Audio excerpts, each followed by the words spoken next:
दुख आ जाए तो भगवान को दोष देते हैं, और अगर कुछ अच्छा काम हो जाए तो लोग ये कहते भैया ऐसा काम हमने करो, तुमने कछु नहीं करो, भगवान ने तुमसे करवाओ तब तुमने करो।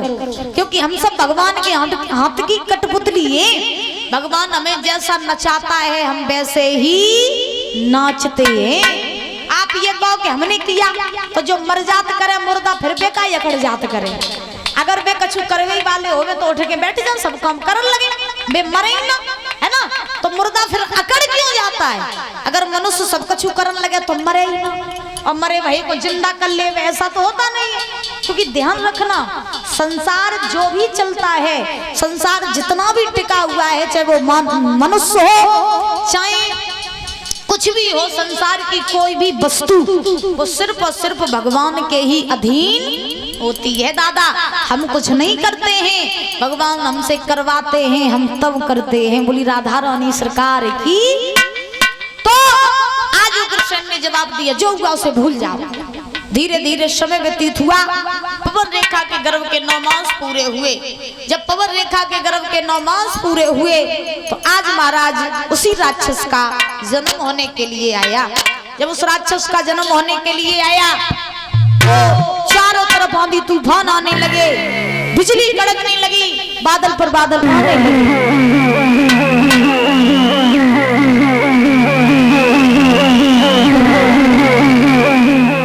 जैसे ही महाराज आंधी तूफान आए, बिजली कड़कने लगी, बादल पर बादल आने लगे, लेकिन महाराज ने कहा तो याद रखें,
बोले गोविंद भगवान की। तो जब उस बालक का जन्म हुआ तो होने के बाद में आंधी तूफान आए, बड़े बड़े अपशगुन हुए।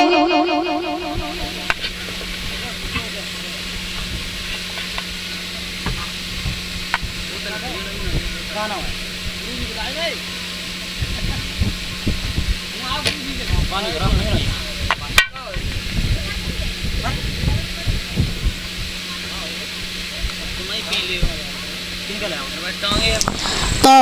परीक्षित जी श्री सुखदेव जी समझा रहे हैं, राजन परीक्षित, उस बालक का जन्म हुआ, आंधी तूफान आए, बड़े बड़े अपशगुन हुए। उग्रसेन ने गुरु गर्गाचार्य जी को बुलाया और गर्गाचार्य जी को बुला करके महाराज उस बालक का नामकरण संस्कार करवाया।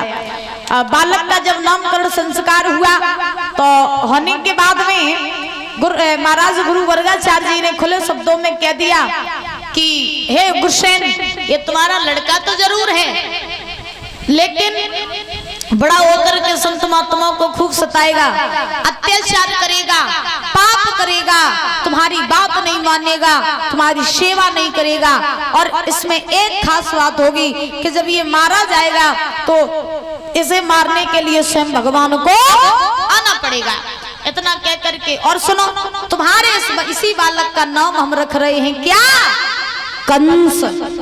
क्या नाम रखा? कंस। परीक्षा जी तुम कहाँ आज घूम रहे हो? हेलो हेलो परीक्षा जी, कहाँ थे? आज तुम बहुत घूम रहे हो, जोरा में आते। आज तो मन बहुत भटक रहा हो, का बात? तुम्हें गुब्बारा फुलाई होता का ससुराल में जो रहा हो? अरे दैया, तुम्हें नहीं, तुम कम खाए रहे। ससुराल वाले कजू चीज भेजे तो बड़ी प्यारी लग। बोली की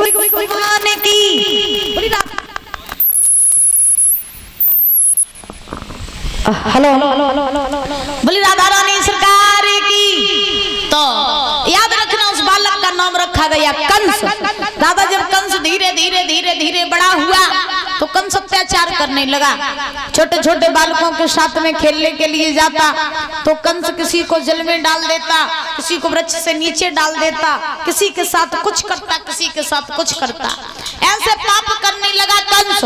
और जब पाप करने लगा तो महाराज जब शिकायत आने लगी उग्रसेन के पास में, पाप करते करते करते करते कंस परीक्षित जी सयाना हो गया। और जब कंस बड़ा हुआ तो कंस संत महात्माओं को सताने लगा। अगर संत महात्मा कहीं यज्ञ हवन करते हुए मिल जाते तो कंस उनकी महाराज यज्ञशाला को भंग कर देता, यज्ञ हवन नहीं करने देता, गलत लोगों की संगत करने लगा कंस राज। जब गलत लोगों की संगत करने लगा तो अब तो प्रजा कंस से बड़ी परेशान आ गई। मथुरा के लोग शिकायत लेके आए एक दिन उग्रसेन के पास में, महाराज जब राजा को लड़का ही बिगड़ जाए तो फिर प्रजा के बच्चा कहाँ जाइए, तो सो अपने लड़का को कंट्रोल में करो, हमारे तो वे अपने आप हो जाइए। जो तुम्हारा लड़का तो न तो चिंत जीन ले रहो, न तो चिंत मरन दे रहो, जब महाराज रोको। एक दिन उग्रसेन ने कंस को बुलाया और कंस को बुला करके जवाब दिया, लला तुम ये पाप कर रहे हो, ये तुम काय कर रहे हो? तुम्हें नहीं पता तुम राजा के लड़का हो, और जब राजा कोई लड़का पाप करिए तो फिर प्रजा कहाँ जाइए? तो सो लला तुम ये पाप कर वो छोड़ दो। कंस कहने लगा, पिताजी मुझे लगत के बुढ़ापे में तुम्हारी बुद्धि खराब है गई है। हाँ, एक चीज आपको बताएं, नौजवान जो लोग बच्चे होते हैं, नौजवान 20 साल के 25 साल के, इन बच्चों को अगर कोई बड़े बुजुर्ग कोई ज्ञान बताएं, बड़े बुजुर्ग अगर कोई इन्हें अच्छी बात बताएं तो ये जई कात करे डोको तो बुद्धि खराब हुई, बुढ़ापे में तो बुद्धि सटे आई ये तो कात करे। लेकिन इन्हें जब नहीं पता कि बुजुर्गों के अंदर ज्ञान कितना होता है, इन्हें ये नहीं पता कि जिस सीढ़ी पर ये चढ़ रहे हैं बुजुर्गों ने उस सीढ़ी पर चढ़ना भी छोड़ दिया। हाँ, तो बुजुर्गों की जितनी बुद्धि, उनके जितनी अकल तो महाराज न किसी के अंदर होती है, न किसी के अंदर आज तक हुई है, क्योंकि हम लोगों ने जिंदगी जीना प्रारंभ किया है और ये लोग तो जिंदगी जी चुके हैं। हाँ, हम लोगों ने इतना संसार देखा नहीं है जितना इन लोगों ने देखा है। हम तो सही बताएं ना, कभी कभी ये सोचते हैं कि वास्तव में बुजुर्गों के अंदर कितनी बुद्धि होती है, क्योंकि उन्होंने आज से 40 साल पहले का जमाना देखा, हमने तो देखा नहीं। बताओ ना, आज से 40 साल पहले क्या हुआ था, इस चीज का अनुभव तो बुजुर्गों को ही होगा। अगर हमसे कोई पूछ दे कि 40 साल पहले क्या होता था तो हम नहीं बता पाएंगे, क्योंकि हम उस समय थे नहीं। और बुजुर्गों ने वो समय भी देखा और मॉडल जमाना भी देखा कि नहीं देखा। आजकल बुजुर्ग सब देखते हैं कि पहले के जमाने में महाराज आज अगर कपड़ा कहीं फट भी जाता था तो लोग दोबारा से सिल करके उसको पहन लेते थे।